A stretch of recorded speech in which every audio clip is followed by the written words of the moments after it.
Nako, Eman Bacosa lalong nga buling ng kababaihan. Dahil alagang Bello na, mas lalong pupogi si Eman, alaga ni Dr. Vicky Bello. Kung bago ka lang sa channel na ito, huwag kalimutang mag-like, share, comment, and subscribe. Simula ng bagong yugto sa buhay ni Eman Bacosa.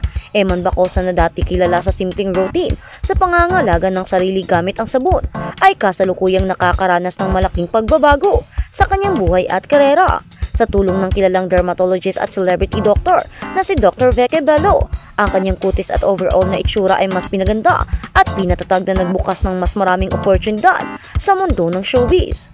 Ang partnership na ito ay hindi lamang simpleng pagpapaganda, ito rin ay determinasyon ng simbolo, disiplina at tamang gabay sa personal na pag-unlad.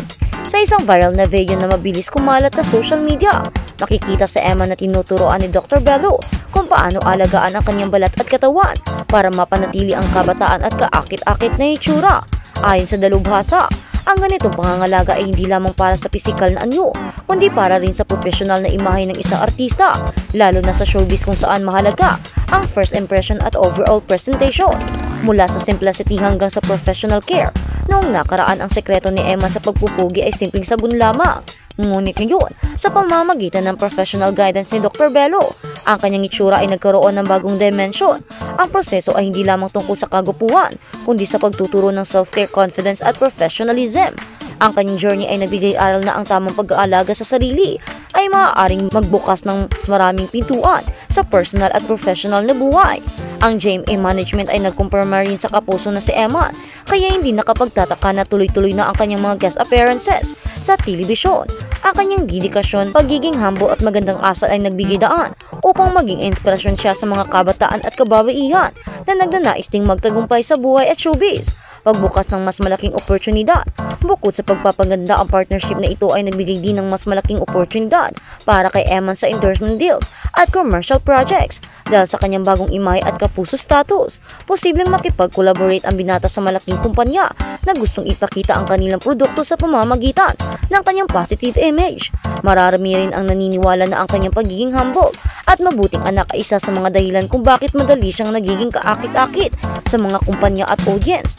Inspirasyon sa kabataan at tagahanga. Hindi lamang ang pisikal na itsura ni Eman ang nagbibigay inspirasyon, kundi pati na rin ang kanyang journey at mabuting asal. Sa kabila ng bagong pressure sa showbiz, nananatili siyang grounded, mapagkumbaba at dedikado sa kanyang pamilya at trabaho. Ang kanyang kwento ay paalala sa lahat na kapag mabuti kang tao at handa sa tamang effort, ang blessings ay kusang dumarating. Ang papel ni Dr. Vicky Bello sa transformation o transformasyon, ang professional guidance ni Dr. Bello ay hindi lamang nakatuon sa panlabas na anyo ni Eman, kundi pati na rin sa pagpapalakas ng kanyang confidence at mental preparedness. Ang celebrity doctor ay nagturo sa kanya ng tamang skincare routine, lifestyle adjustments at pagpapahalaga sa sarili. Dahil dito mas lumakas ang kanyang self-esteem at mas handa siyang harapin ang challenges ng showbiz, tagumpay sa telebisyon at social media. Ang kapuso status ni Eman ay nagbigay daan sa mas maraming guest appearances sa telebisyon at pagpapakita sa social media. Ang kanyang journey mula sa simpleng bata hanggang sa kapuso star ay nagbibigay inspirasyon sa marami, lalo na sa mga kabataan na nangangarap din ng tagumpay. Ang kanyang personal na disiplina, tamang guidance at mabuting asal ay pundasyon ng tagumpay at respeto sa industriya. Pagpapakita ng mabuting karakter at dedikasyon. Bukod sa kagupuan, ipinapakita rin ni Eman ang kanyang mabuting karakter. Ang kanyang humble personality, pagiging mabuting anak at dedikasyon sa trabaho ay nagpapatunay na ang tagumpay sa showbiz ay hindi lamang tungkol sa itsura, kundi pati na rin sa pagkatao. Ang kanyang journey ay nagbibigay inspirasyon sa mga kabataan na maging mabuti, masipag at disiplinado, aral at mensahe sa publiko. Ang journey ni Eman Bacosa ay nagsisilbing paalala sa lahat na ang tamang pag-aalaga sa sarili, mabuting asal at dedikasyon ay nagbubunga ng tagumpay. Ang kanyang partnership kay Dr. Bello ay simbolo ng commitment sa personal growth at professional excellence. Ipinapakita rin ito na ang magandang relasyon at tamang guidance mula sa mga mentors ay mahalaga sa paghubog ng isang successful na karera. Sa huli, ang kwento ni Eman Bacosa ay hindi lamang tungkol sa pagpapapugi, kundi sa inspirasyon, dedikasyon at tamang gabay na nagbibigay daan sa mas maraming oportunidad. Ang kanyang journey ay patunay na ang tagumpay ay resulta ng kombinasyon ng talent, disiplina, mabuting asal at professional guidance. At sa kabilang banda, Eman Bacosa Pacquiao, betjowain si Jillian Ward. Anak ni Manny Pacquiao nagpahayag ng paghanga at pagnanais na maging kasintahan si actress Jillian Ward Aniya feeling daw niya ay tinalaga siya para masabing larangan. Kumbaga ito raw ang niyang misyon sa buhay. Flattered naman ang gwapong anak na pambansang kamao na si Manny Pacquiao kapag naikukumpirma o naikumpara ang itsura ni kina Piolo Pascual, Dingdong Dantes at Marvin Agustin. Sa panayam sa kanya ni Boy Abunda isiniwalat niya na yun na nga diba, gusto niyang ligawan si Jillian Ward at gustuhin rin daw ng actress.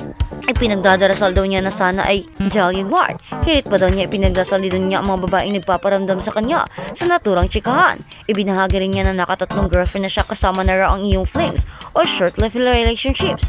Among famous showbiz personalities ikinumpisal niya na yun na nga ay gusto niya nga jowain si Jillian Ward at kung mabibigyan daw na siya ng pagkakataon ay kung pwede niya ba daw ligawan si Jillian Ward at kung papayag ba daw si Jillian Ward naligawan siya ni Eman Bacosa Pacquiao. Ang tanong ngayon ng karamihan, Jillian Ward, sa iyong pagpapakita ng mga video na kinikilig ka tungkol sa mga balita, tungkol sa kagustuhan ni Eman Bacosa Pacquiao sa iyo, ang kanyang paghahanga sa iyo. Ano ang masasabi mo? May pag-asa ba si Eman Bacosa Pacquiao sa iyo? May pag-asa ba siya kapag niligawan ka niya? Ano nga ba ang stand niya sa buhay mo? May gusto ka rin ba o pagtingin kay Eman Bacosa Pacquiao? At kung papayagan mong mandigaw si Pacquiao, ano ang iyong magiging hatol? O ano ang iyong magiging requirements para dito?